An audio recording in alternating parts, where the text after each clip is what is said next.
اور آپ نے فرمایا کہ استبرأ دینہ وعرضہ، جس شخص نے ان متشابہات سے بچ کے اپنی زندگی کو گزار دیا، اس نے اپنا دین بھی بچا لیا اور اس نے اپنی عزت بھی بچا لی۔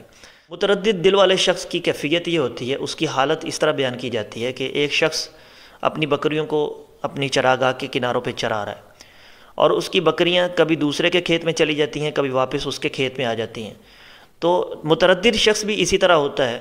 وہ بھی اپنے ایمان کو لے کے اسی طرح اللہ کی حدوں کے قریب قریب گھوم رہا ہوتا ہے، اور اسے پتہ نہیں چلتا کب وہ حرام میں چلا جاتا ہے اور کب حلال میں آ جاتا ہے۔ جس طرح اس کی بکریاں اس سے سنبھالی نہیں جاتی اور دوسرے کے کھیت میں چلی جاتی ہیں حالانکہ وہ اس کے لیے حرام ہے، اسی طرح متردد شخص جو ہوتا ہے، جس کا ایمان مکمل نہیں ہوتا اور اس میں خشیت مکمل نہیں ہوتی، اللہ کا خوف، اللہ کا ڈر اور تقوی نہیں ہوتا، اللہ کا مکمل طور پہ ڈر نہیں ہوتا، تو اس شخص کا ایمان بھی کبھی حرام کی طرف چلا جاتا ہے، کبھی حلال کی طرف آ جاتا ہے، متردد رہتا ہے۔ تو آپ نے فرمایا الا وہی القلب وہی مضغۃ فی جسدہ اذا صلحت صلح الجسد کلہ واذا فسدت فسد الجسد کلہ۔ یہ ایک جو دل ہے نا، ٹکڑا ہے، خون کا لوتھڑا ہے، یہ ایک مضغہ ہے،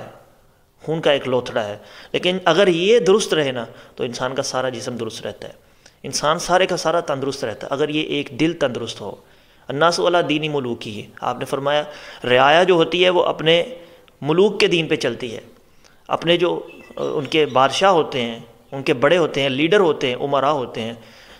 عمائدین ہوتے ہیں، زعماء ہوتے ہیں، ان کی طرف دیکھ کے وہ اپنا لائف سٹائل چینج کر لیتے ہیں، ان کے طرح کے کپڑے پہننا شروع کر دیتے ہیں۔ جب ان کا اٹھنا بیٹھنا دیکھتے ہیں تو ان کے چال ڈھال کی طرح اپنی چال ڈھال وہ اپنانا شروع کر دیتے ہیں۔ تو اسی طرح الناس علی دین ملوکی، اس کا مفہوم یہ ہے کہ انسان کا جو دل ہوتا ہے یہ بادشاہ کی طرح ہوتا ہے، یہ پورے اعضاء، پورے جسم کے اعضاء کا بادشاہ ہوتا ہے۔ انسان کا دل جس طرح چاہے مولڈ کر کے، فولڈ کر کے اس کے اعضاء کو چلا لے، اس کی ذہن سازی کر دے، اس کے ذہن کو تبدیل کر لیتا ہے۔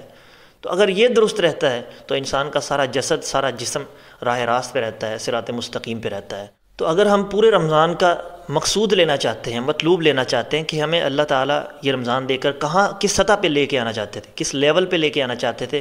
تو سب سے پہلے یہ ہے کہ ہمیں اس پوری تمہید کا مطلب یہ ہے کہ ہمیں اپنے دل کو پاکیزہ کرنا پڑے گا، اپنے دل کو صاف کرنا پڑے گا۔ جب تک دل صاف نہیں ہے تو اس کا مطلب یہ ہے کہ آپ نے رمضان کے مقصد کو فوت کر دیا ہے، آپ کی دل کی اصلاح نہیں ہوئی، آپ کے دل کی پاکیزگی نہیں ہوئی، طہارت نہیں ہوئی، تقویٰ نہیں آیا۔ لعلکم تتقون، صیام قیام کا مقصد یہ تھا کہ تقویٰ آ جائے دل کے اندر، طہارت آ جائے۔ اگر یہ نہیں ہوا تو اس کا مطلب یہ ہے کہ آپ نے پورے رمضان کے مقصد کو فوت کر دیا ہے۔ سب سے پہلے اگر ہمیں رمضان کا مقصد سمجھنا ہے تو متقی ہونا پڑے گا۔ اگر متقی نہیں ہے، پرہیزگار نہیں ہے، تو ہم رمضان کو فل انجوائے نہیں کر پائے، رمضان کے مقاصد کو پس پش ڈال چکے ہیں، اور رمضان سے ہمیں جس طرح انجوائے کرنا چاہیے تھا، اللہ کی نعمتوں کو حاصل کرنا چاہیے تھا، ہم اس طرح حاصل نہیں کر پائے۔ دل جو ہوتا ہے یہ باطنی کیفیتوں کا نام ہے۔ ڈاکٹر سائرس امریکن ریسرچر ہیں، انہوں نے رپورٹ لکھی کہ انسان کا جو دل ہے یہ باطنی کیفیتوں کا نام ہے۔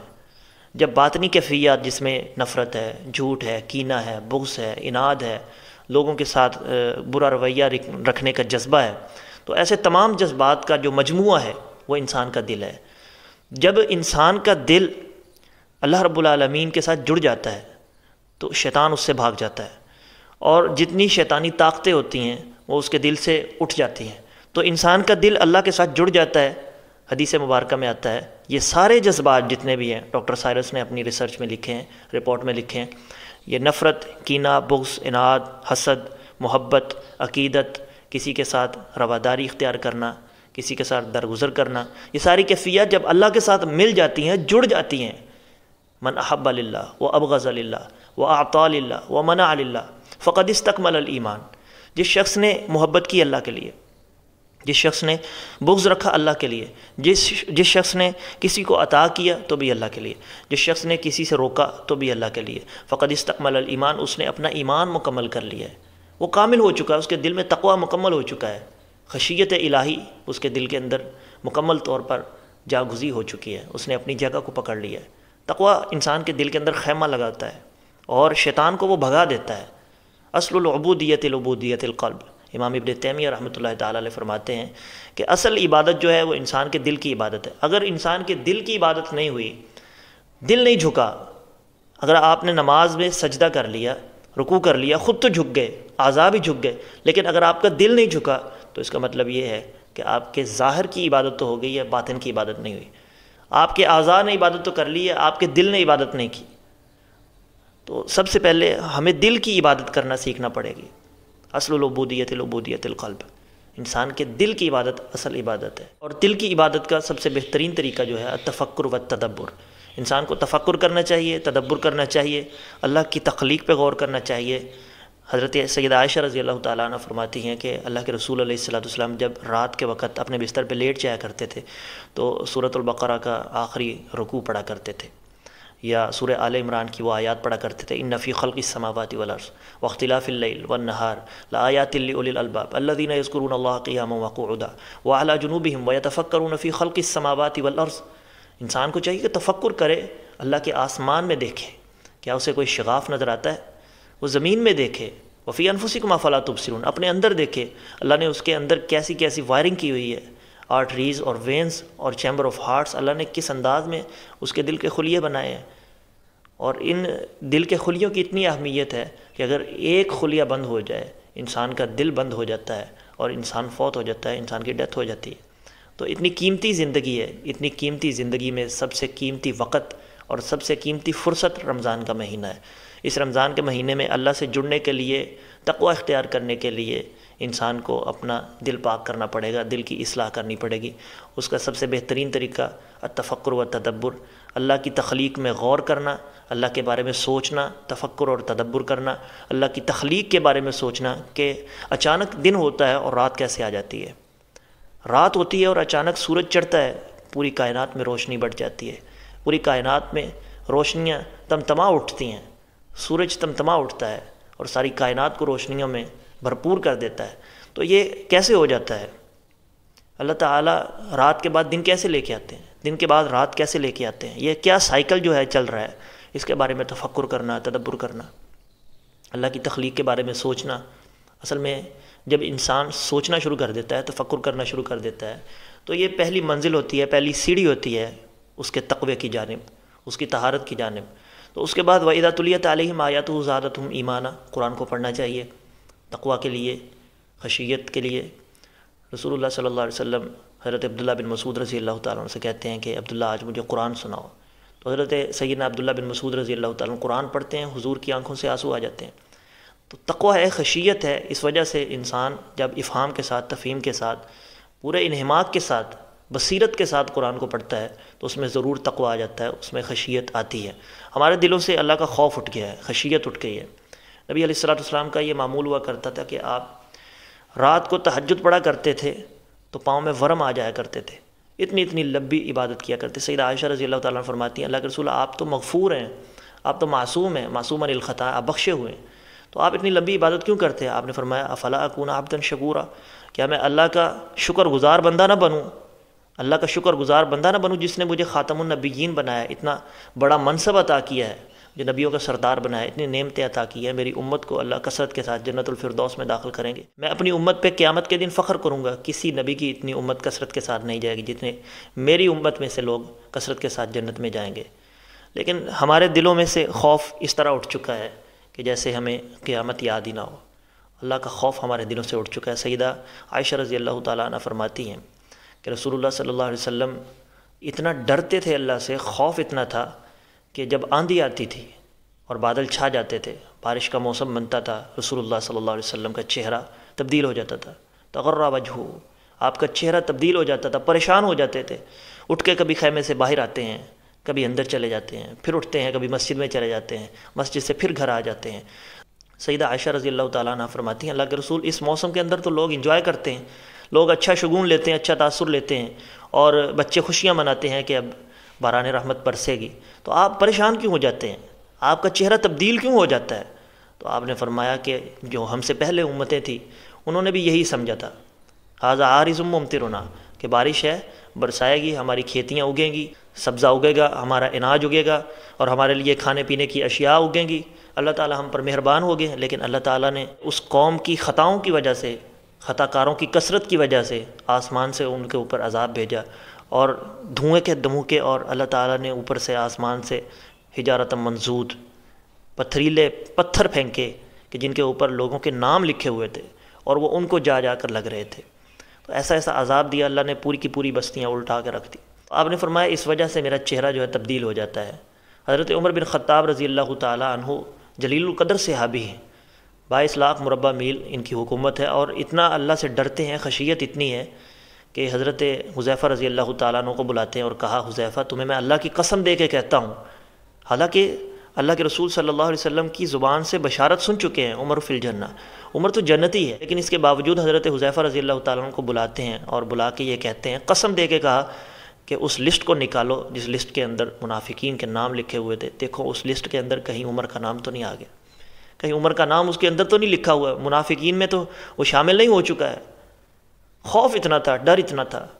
اللہ سے ڈرتے اتنے تھے۔ والذین یؤتون ما اتوا وجلت قلوبہم، مومن کی یہ شان ہوتی ہے جب اللہ کی نشانیاں اس کو نظر آتی ہیں، اللہ کا خوف آتا ہے تو اس کا دل ڈر جاتا ہے، اس کے دل میں خشیت آ جاتی ہے، اللہ سے خوف کھاتا ہے۔ وَلِمَنْ خَافَ مَقَامَ رَبِّهِ جَنَّةً، اور جو شخص اللہ کے سامنے کھڑے ہونے سے ڈر جاتا ہے، اللہ تعالیٰ اس کو دوہری جنت دیں گے، 2 جنتیں عطا فرمائیں گے۔ سورہ رحمان میں اللہ تعالیٰ نے بیان فرما دیا۔ حضرت حسن بصری رحمۃ اللہ تعالیٰ علیہ رات کے وقت اٹھتے ہیں اور اٹھ کے رونا شروع کر دیتے ہیں، اور ان کی اہلیہ پوچھتی ہیں کہ کیا ماجرا ہے، رو کیوں رہے ہیں؟ تو کہتے ہیں ذکرت لی ذنبا فبکیت، مجھے اپنی جوانی کا ایک گناہ یاد آ گیا جس کی وجہ سے میں رو رہا ہوں۔ بوڑھے حسن بصری، سفید داڑھی ہو چکی ہے، اور اب رو رہے ہیں کہ میں نے جوانی کا ایک گناہ کیا تھا، آج وہ مجھے یاد آ گیا، میں نے اس سے توبہ نہیں کی تھی، تو اب اٹھ کے اللہ سے توبہ کر رہے ہیں۔ اس قدر خوف، اس قدر ڈر، اور محدثین کا اتفاق ہے اس بات کے اوپر۔ رسول اللہ صلی اللہ علیہ وسلم کی حدیث مبارکہ آپ نے فرمایا کہ ایک وقت آئے گا کہ مدینہ کے بڑے عالم سے کوئی بڑا عالم نہیں ہوگا،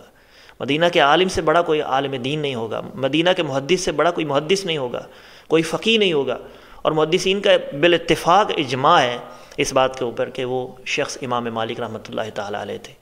امام مالک رحمۃ اللہ تعالیٰ علیہ کے بارے میں شاگرد لکھتے ہیں کہ جب عشاء کی نماز ادا کرتے گھر میں جاتے، گھر میں جا کر مصلی بچھا لیتے، گھٹنوں کے بل کھڑے ہو کے اپنی داڑھی کو پکڑ لیتے، وہو قابض علی لحیتی، اپنی داڑھی کو پکڑ کے کھینچتے، اور پھر اللہ کو مخاطب ہو کے کہتے، اے اللہ تو جانتا ہے جنتی کون ہے، جہنمی کون ہے، اللہ تجھے پتہ ہے تو نے اپنی کتابوں میں کس کا نام جنتیوں میں لکھا ہوا ہے، کس کا نام جہنمیوں میں لکھا ہوا ہے۔ لم ینام مالک قط، مالک اس وقت تک سوئے گا نہیں حتی تخبرنی، جب تک تو مجھے بتا نہیں دیتا کہ میرا نام جنتیوں میں لکھا ہوا ہے یا جہنمیوں میں لکھا۔ مالک اپنے بدن کو سکون نہیں دے گا، مالک اپنے جسم کو راحت نہیں دے گا، مالک تب تک سوئے گا نہیں جب تک تو بتا نہیں دیتا کہ مالک کو تو نے جنتیوں میں لکھا ہے یا جہنمیوں میں لکھا ہوا ہے۔ یہ ہے اصل ڈر اور خوف کہ انسان جو عمل کرتا ہے کیا اس کا عمل قابل قبول ہوا یا نہیں، اللہ کے ہاں اس کو رد کر دیا گیا۔ یہ جب ڈر آ جائے انسان کے دل کے اندر کہ جو میں نماز پڑھ رہا ہوں، جو میں سجدہ کر رہا ہوں، کیا وہ اللہ کے ہاں قبول ہو رہا ہے یا نہیں، اللہ کے ہاں کہیں وہ رد تو نہیں کیا جا رہا، میری عبادت کہیں ضائع تو نہیں ہو رہی۔ ویل للمصلین، نماز پڑھنے والے بھی ہلاک، اللہ فرماتے ہیں نمازیں پڑھ پڑھ کے پھر بھی ہلاکت کی طرف جا رہے ہوں گے۔ تو یہ وہ لوگ ہیں کہ جو خشوع کے ساتھ نمازیں نہیں پڑھتے، جن کا دھیان اپنے کاروبار میں ہوتا ہے، جن کا سارا فوکس اپنے پیسے میں ہوتا ہے، مال میں ہوتا ہے، حرص میں ہوتا ہے، کاروبار میں ہوتا ہے، گھر بار میں ہوتا ہے، بیوی بچوں میں ہوتا ہے۔ جب نماز پڑھنے کے لیے انسان آ جاتا ہے تو اس کے لیے صرف اللہ کافی ہونا چاہیے، اس کے سامنے صرف اللہ ہونا چاہیے۔ حدیث مبارکہ میں کہتا ہے جب انسان سجدہ کرتا ہے وہ زمین پہ سجدہ نہیں کرتا، وہ اللہ کے قدموں میں سجدہ کرتا ہے۔ تو جب انسان اللہ کے قدموں میں سجدہ کر رہا ہے تو سپر پاور جس نے پوری کائنات کو کن کہہ کے پیدا کر دیا، وہ تمہاری ساری ضروریات کو سمجھتا ہے۔ جب انسان اس کے سامنے سجدہ کر رہا ہوتا ہے تو انسان کو چاہیے کہ اسی کے ساتھ لگا کے رکھے، خشوع اختیار کرے اپنی عبادت کے اندر۔ رابعہ بصری بصرہ کی رہنے والی تھیں، بہت نیک خاتون تھیں، رات کے وقت اپنے مصلی پہ بیٹھی ہوئی ہیں، تہجد کی نماز ادا کر رہی ہیں۔ باپ نے دیکھا اٹھ کے تو بیٹی اپنے مصلی پہ بیٹھی عبادت کر رہی ہے، استغفار کر رہی ہے، دعا کر رہی ہے، التجا اور فریاد اللہ تعالیٰ سے مانگ رہی ہے۔ باپ کہتا ہے کہ بیٹا سو جاؤ، صبح کے کام بھی ہوتے ہیں، تھک جاؤ گی، اتنی لمبی عبادت ریاضت نہ کیا کرو، اپنے جسم کے بھی حقوق ہیں وہ بھی ادا کیا کرو۔ کہا جی ابا سو جاتی ہوں۔ باپ یہ دیکھ کر کہ بیٹی ہاں کہہ رہی ہے سو جاتی ہوں، باپ سو جاتا ہے۔ تھوڑی دیر گزرتی ہے، باپ پھر دیکھتا ہے تو بیٹی مصلی پہ ہوتی ہے۔ باپ پھر سختی سے تھوڑا کہتا ہے کہ بیٹا تمہیں بتایا ہے نا کہ صبح کے کام ہوتے ہیں، تم ابھی سو جاؤ، باقی صبح پڑھ لینا، اشراق کے نوافل پڑھ لینا، چاش کے نوافل پڑھ لینا، نماز اوابین پڑھ لینا، تم اضافی نوافل پڑھنا چاہتی ہو تو ظہر کے بعد ادا کر لینا۔ بیٹی نے کہا جی ابا جی سو جاتی ہوں۔ باپ پھر تیسری دفعہ پھر اٹھتا ہے، دیکھا بیٹی مصلی پہ بیٹھی ہے۔ رابعہ بصری سے کہا کہ بیٹا تمہیں ایک بار بات کہی سمجھ نہیں آتی ہے؟ تمہیں جو کہا ہے کہ تمہیں سارے دن کے کام کرنے ہوتے ہیں، تھک جاتی ہو، اکیلی ہو گھر میں، سارے گھر کے کام کاج ہوتے ہیں، سو جاؤ۔ کہا جی ابا آپ نے 3 دفعہ مجھے کہا، 2 دفعہ پہلے اٹھ کے اپنے بستر پہ لیٹی ہوں، اور جب میں لیٹ جاتی ہوں تب مجھے یوں لگتا ہے کہ میرے بستر کے نیچے جہنم کی آگ دہک رہی ہے، میرے بستر کے نیچے جہنم کے انگارے دہک رہے ہیں، مجھے ڈر لگتا ہے، اور میں پھر اپنے مصلی پہ آ جاتی ہوں، اللہ سے استغفار کرتی ہوں، توبہ کرتی ہوں، اور اللہ سے تقوی کا حصول مانگتی ہوں۔ حضرت عامر ابن ربیعہ رضی اللہ تعالیٰ عنہ 5 وقت کے پکے نمازی تھے، تکبیر اولیٰ بھی کبھی نہیں رہی تھی، گھر میں پڑے ہوئے ہیں، بیمار ہیں، اٹھا نہیں جا رہا، مؤذن نے اذان دی، کان میں آواز پڑی اللہ اکبر اللہ اکبر، تو کہا اپنے بیٹوں سے کہ مجھے اٹھا کے مسجد میں لے کے چلو۔ بیٹوں نے کہا ابا جی آپ کی طبیعت ٹھیک نہیں ہے، آپ نماز نہیں پڑھ سکتے ہیں۔ حضرت عامر رضی اللہ تعالیٰ عنہ فرماتے ہیں کہ آج تک جب سے میں نے ہوش سنبھالی ہے میری کبھی تکبیر اولیٰ سے نماز نہیں رہی، اور آج بھی نہیں رہے گی۔ بچوں نے اٹھایا، مسجد میں لے گئے، مسجد میں لے کے گئے، جب امام صاحب نے سجدہ کیا، سجدے کی حالت میں روح پرواز ہو جاتی ہے، اللہ کے ہاں پہنچ جاتے ہیں۔ تو یہ خشیت اور تقوی ہے کہ جو انسان کو اختیار کرنا چاہیے، جو ہمارے اسلاف میں تھا اور ہمارے اندر مفقود ہے۔ ہمیں اس بارے میں سوچنا چاہیے کہ ہمیں اللہ رب العالمین جہاں لے کے آنا چاہتے تھے، جو تقوی ہمیں دینا چاہتے تھے لعلکم تتقون کے تحت، کیا ہم روزہ رکھ کے متقی ہوتے ہیں؟ کیا ہم روزہ رکھ کے وہی لغویات کی طرف ڈٹے رہتے ہیں اور اپنے آپ کو غلاظت میں بھرتے رہتے ہیں، جھوٹ بول کر وَلَمْ يَدَعْ قَوْلَ الزُّورِ وَالْعَمَلَ بِهِ فَلَيْسَ لِلَّهِ حَاجَةٌ۔ اللہ فرماتے ہیں جو شخص روزہ رکھ کے بھی جھوٹ بولتا ہے، غیبت کرتا ہے، اور تقوی اختیار نہیں کرتا، لوگوں کے ساتھ رواداری نہیں رکھتا، قیام اور سیام نہیں کرتا، میری یاد میں نہیں رہتا، تو اللہ فرماتے ہیں مجھے اس کی کوئی ضرورت نہیں ہے، اس کی عبادت کی کوئی ضرورت نہیں، فَلَيْسَ لِلَّهِ حَاجَةٌ، اللہ کو اس کی ضرورت نہیں ہے۔ تو جب اللہ ہم سے دور ہو جاتے ہیں، اللہ کا تعلق ہم سے ٹوٹ جاتا ہے، ہمارے کام بکھر جاتے ہیں۔ حدیث مبارکہ میں آتا ہے جب انسان اللہ کو چھوڑ دیتا ہے تو اللہ اس کے کاموں کو بکھیر دیتے ہیں، اس کے کام بگڑ جاتے ہیں۔ صبح کام کے لیے نکلا تھا لیکن اس سے پہلے اس سے 2-3 کام اس کو اور نکل آئے، فون آیا، فون کال آئی، اور اس سے پتہ چلا کہ مجھے 2-3 کام اور کرنے ہیں۔ اللہ رب العالمین اس کے کاموں کو بکھیر کے رکھ دیتے ہیں۔ ہمیں چاہیے کہ ہم تقوی اختیار کریں، جو ہمارا مقصود ہے، مطلوب ہے، اس رمضان المبارک کے مہینے کا قیام اور سیام کریں، تقوی اور طہارت اختیار کریں، پاکیزگی اختیار کریں، لوگوں کے ساتھ اچھا تعلق رکھیں، صدقہ اور خیرات کریں۔ یہ وہ نیکیاں ہیں جو انسان چھوٹی چھوٹی نیکیاں اس کو سمجھتا ہے، لیکن قیامت کے دن اس کے سامنے اتنے اتنے بڑے انبار لگے ہوئے ہوں گے، اور وہ پوچھے گا کہ یا اللہ اتنی اتنی بڑی نیکیاں تو میں نے کی بھی نہیں تھی۔ تو اللہ فرماتے ہیں یہ وہی نیکیاں ہیں جو تو نے اخلاص کے ساتھ کی تھی، لیکن تو ان کو حقیر سمجھتا تھا۔ آج اس حقیر نیکی کو میں نے اتنا بڑا مقام اور درجہ دیا ہے کہ تیرے سامنے پہاڑوں کی طرح وہ کھڑی کر دی ہیں، اور تیرے جنت میں جانے کا یہ باعث ہے۔ تو اللہ تعالی ہم سب کو عمل کی توفیق عطا فرمائے۔ والسلام علیکم ورحمۃ اللہ وبرکاتہ۔